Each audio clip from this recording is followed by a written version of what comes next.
Video start பண்றதுக்கு முன்னாடி இன்னைக்கு 12th ரிசல்ட் ரிலீஸ் ஆயிருக்கு. அதுல பாஸ் பண்ண எல்லாருக்குமே ரொம்ப பெரிய வாழ்த்துக்கள். ஃபெயில் ஆனவங்களும் ரொம்பலாம் ஃபீல் பண்ண வேணாம். ஏன்னா லைஃப் எப்ப வேணா எப்படி வேணா மாறும். கான்ஃபிடென்ட்டா இருங்க, வெற்றி நிச்சயம். இததான் தாவேகா தலைவர் விஜய் அவர்களுமே சொல்லியிருக்காங்க, வாழ்த்துக்கள் தெரிவிச்சிருக்காங்க. ஆனா அவர் ஆட்சி அமைக்கிறதுக்கு யாருமே ஆதரவு தெரிவிக்க முடியாத ஒரு நிலைமையில தான் இப்போ அவர் இருக்காரு. இருந்தாலும் விசிகா, சிபிஐ, சிபிஎம் அவங்களோட நிலைப்பாடெல்லாம் இப்ப என்ன நிலைமையில இருக்கு, அவங்க ஆதரவு தர மாதிரி சொல்லியிருக்காங்களா இல்ல என்ன சொல்றாங்க? ஆளுநருக்காக ஒரு சில பேர் ஆதரவு தெரிவிச்சிட்டு இருக்காங்க, அவருக்கு எதிராக ஏகப்பட்ட பேர் பேசிட்டு இருக்காங்க. என்ன மாதிரியான விஷயங்கள் எல்லாம் சொல்லிட்டு இருக்காங்க.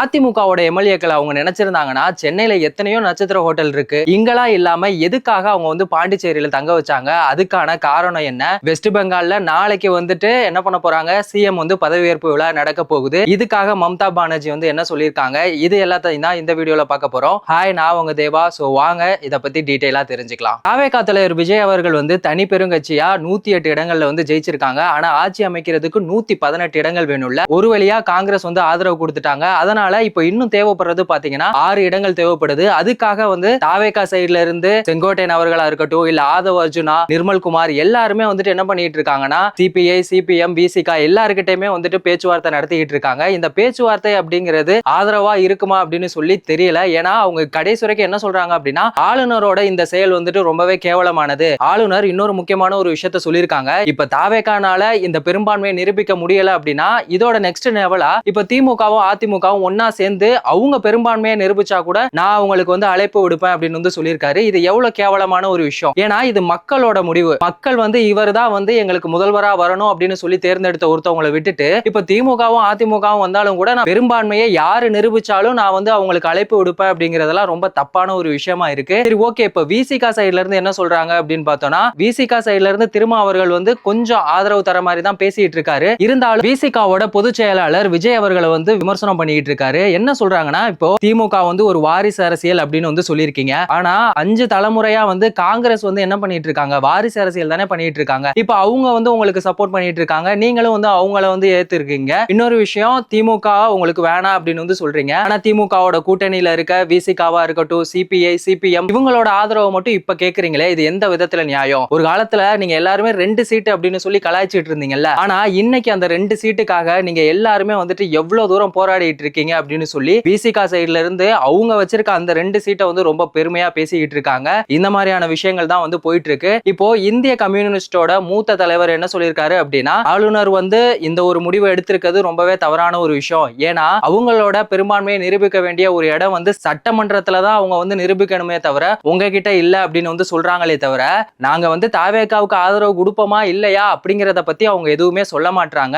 இந்திய கம்யூனிஸ்ட் அவங்க சைடுல இருந்து இந்த பேச்சுவார்த்தை அப்படிங்கிறது 4 மணி நேரமா நடந்திருக்கு. இவங்க தாவேகாவுக்கு ஆதரவு கொடுப்பாங்களா, என்ன அடுத்த கட்டமா இருக்கும் அப்படிங்கறதெல்லாம் நம்ம பொறுத்திருந்து பார்ப்போம். இதுக்கு இடையில அதிமுகவோட எம்எல்ஏக்களை அவங்க எல்லாருமே சென்னையில ஏதோ ஒரு ஹோட்டல்ல தங்க வச்சிருக்கலாம். ஆனா அவர் என்ன பண்ணிருக்காங்க, இபிஎஸ் அவர்கள் பாண்டிச்சேரியில போய் தங்க வச்சிருக்காரு. அதுக்கான காரணம் என்ன அப்படிங்கறத பார்க்கலாம். 2017ல உங்க எல்லாருக்குமே தெரியும், கூவத்தூர்ல எம்எல்ஏக்களை பதுக்கி வச்சிருந்தாங்கல்ல. ஜெயலலிதா அம்மா அவர்களோட மறைவுக்கு அப்புறமா என்னாச்சு, பன்னீர்செல்வம் அவர்கள் முதலமைச்சர் பதவியை ராஜினாமா பண்ணிட்டாரு. அதுக்கடுத்து யாரு முதலமைச்சர் அப்படிங்கும் போது சசிகலா அவங்க என்ன பண்ணாங்க, எடப்பாடி பழனிசாமி அவர்களுக்கு ஆதரவு தெரிவிச்சு அவரை முதலமைச்சர் ஆக்குனாங்கல்ல. அப்போ போலீஸ் பாதுகாப்பு எல்லாமே கண்ட்ரோல் யார் கையில இருந்துச்சு அப்படின்னு பாத்தீங்கன்னா சசிகலா அவங்களோட கண்ட்ரோல்ல தான் இருந்துச்சு. ஆனா இன்னைக்கு இருக்க நிலைமையே வேற. ஏன்னா இப்போ பெருங்கட்சியா யாரு இருக்கா, தாவேகா. இப்போ போலீஸ் பாதுகாப்பா இருக்கட்டும், இல்ல எல்லா சப்போர்ட்டுமே யாருக்கிட்ட இருக்கு, தாவேகா சைடுல இருக்கு. அப்போ அவங்க இங்க தங்க வச்சிருந்தோம் அப்படின்னா எப்படியாவது அதிமுகவோட எம்எல்ஏவை அவங்க விலைக்கு வாங்கிடுவாங்க அப்படிங்கிற ஒரு பயத்துல என்ன பண்ணிருக்காங்கன்னா, எடப்பாடி பழனிசாமி அவர்கள்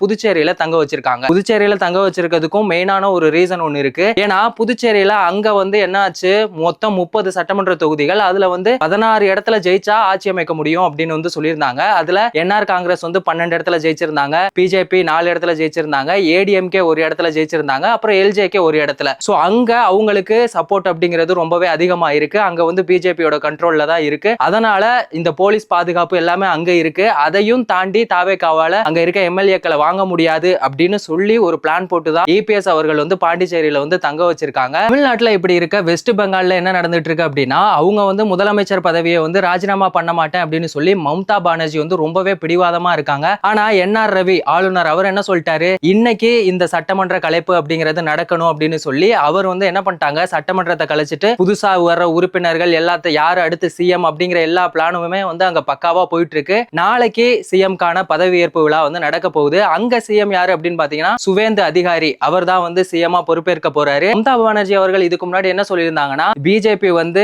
இவிஎம் மிஷின்ல வந்து சதி பண்ணி ஏமாத்தி தான் வந்து ஜெயிச்சிட்டாங்க அப்படின்னு வந்து சொல்லியிருக்காங்க. மம்தா பானர்ஜி இந்த தேர்தலில் அவங்க வாங்கினது எவ்வளவு அப்படின்னு பாத்தீங்கன்னா மொத்தம் 80 இடங்கள்ல வந்து ஜெயிச்சிருந்தாங்க. பிஜேபி வந்து 207 இடங்கள்ல வந்து ஜெயிச்சிருந்தாங்க. நீங்க ஒரு விஷயம் கவனிச்சிருந்தீங்கன்னா உங்களுக்கு நல்லா தெரிஞ்சிருக்கும். இதுக்கு முன்னாடி யாரெல்லாம் சிஎம்மா இருந்தாங்களோ தமிழ்நாடு, கேரளா, வெஸ்ட் பெங்கால் 3 இடத்துலயுமே அவங்க 3 பேருமே காலி பண்ணிருக்காங்க. சோ அங்க எல்லா இடத்துலயுமே வந்துட்டு அந்த அளவுக்கு அங்க ஆட்சிகள் அப்படிங்கிறது மோசமா இருந்துச்சா அப்படிங்கிறது தெரியல. ஆனா தமிழ்நாட்டுல திமுக வரவே கூடாது அப்படின்னு சொல்லிட்டு தான் மக்கள் எல்லாருமே நினைச்சிட்டு இருந்தாங்க. அதுக்கான ஒரு மாற்றமா தான் இப்ப தாவேகா தலைவர் விஜய் அவர்கள் வந்து வந்திருக்காங்க. இருந்தாலும் 4ஆம் தேதி அந்த ரிசல்ட் வந்ததுக்கு அப்புறமும் இன்னுமே வந்து அவரால் ஆட்சி அமைக்க முடியாத ஒரு சிச்சுவேஷன் தான் போயிட்டு இருக்கு. தாவேகா தலைவர் விஜய் அவர்களுக்கு பிரபலங்கள் எல்லாருமே வந்துட்டு வாழ்த்துக்கள் தெரிவிச்சுக்கிட்டு இருக்காங்க.